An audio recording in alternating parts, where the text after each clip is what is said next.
Lola, Lola, Lola, bongga, nakakaloka. Ikinalulungkot ko, hindi maaaring si Gaston ang ilagay ko sa posisyon dahil hindi siya isang lopegahan. Pero ang iniisip ko ay ang kaisa-isang anak mo kay Emilio, si Billy. Dapat pala, dinispatcha na rin natin yung sintu-sintu na yan kasama ni Lalo eh. Kapatid mo din si Billy. Naanak siya sa isang lubregat na ako putok lang sa buho. Kaya hanggang ngayon, agapunas pa rin ang puwet nila. Kailangan kong isipin kung sino ang pinakamatinding nasaktan ko. Si Ada. Mami? Pasensya ka na, ha? Kasi, alam mo, kamukha mo yun nasa litrato. May caller raw kanina. Ano ba sabi? Sinumpa daw niya yung asawa niya para maging babae. Sino yun? Kailangan ko siya makausap. Ako po! Ah! Paligid! Ako pare! Ada! Ano ba sinabi niya? Paano niya ginawang babae yung asawa niya? Ewan ko, yun din tinanong ko eh. Akala ko nga nagpatulong siya dun sa makukulam, hindi naman pala. Hindi man kukulam? Eh di ano? Babaylan! Babaylan ang may gawa ng tumpak! Ang mga babaeng babaylan ay mga ordinaryong tao lamang. At meron silang ekstraordinaryong kapangyarihan. Hindi sila katulad ng mga mangkukulam. Mababait sila. At kaya nilang gumamot ng mga taong may sakit. At lalo nang lumikha ng orasyon. Orasyon? Oo. Makamandag ang kanilang mga salita. Lahat ng sinasabi nila ay nagiging totoo. Kaya ingat kayo. Huwag niyong gagalitin ang mga babaylan dahil wala silang kasing bagsik kapag lumikha sila ng sumpa.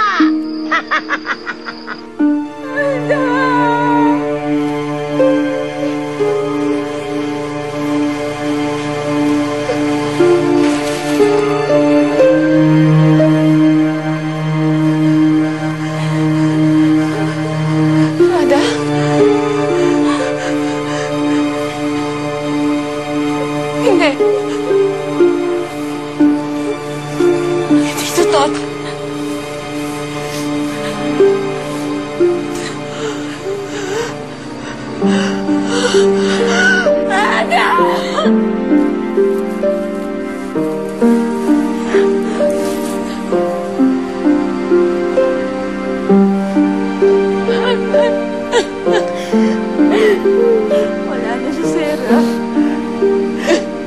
Wala na si Ada.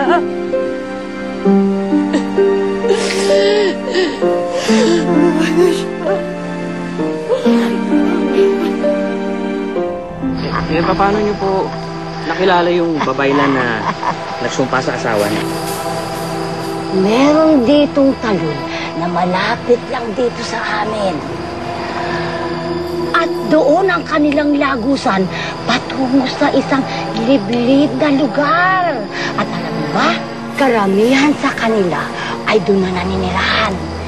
At natuklasan ko ito nung dalaga pa ako. Kailangan namin yung mapuntahan. Sandali, meron kami bigay sa inyo.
Itong kailangan ninyo.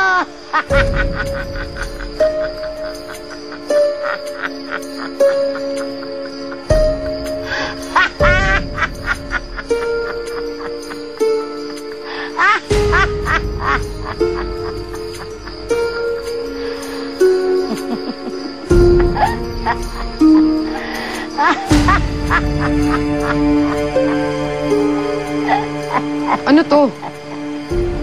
Ano ba yan sa palagay mo? Ha?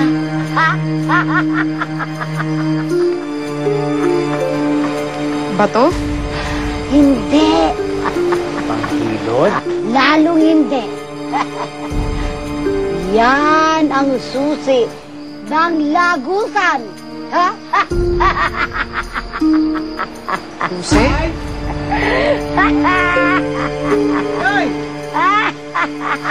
Sabi ko na nga ba, nandito ka lang eh. Alam mo ba kanina pa kita hinahanap? Ay, naku, tinakasan mo na naman ako. Ginugulo ba kayo ng nanay ko? Pasensya na kayo ah. Nagkukwentuhan lang kami, ha? Ha? Di ba? Ay, naku. Huwag niyo na lang pansinin itong nanay ko kasi may Julianin eh. Tsaka kung ano-anong kwentong iniimbento. Pasensya na kayo, ha? Ay, naku, Nay. Alam mo, tara na. Huwag na ako nag-aalala sa'yo. Halika na, halika na. Tumulong na tayo. Tara, tara. Tara.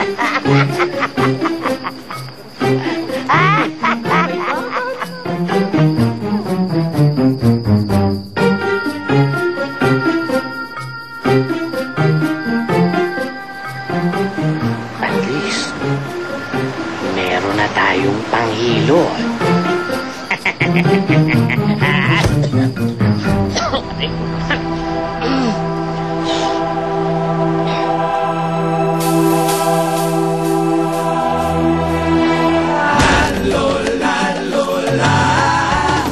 La Lola. Bongga nakakaloka.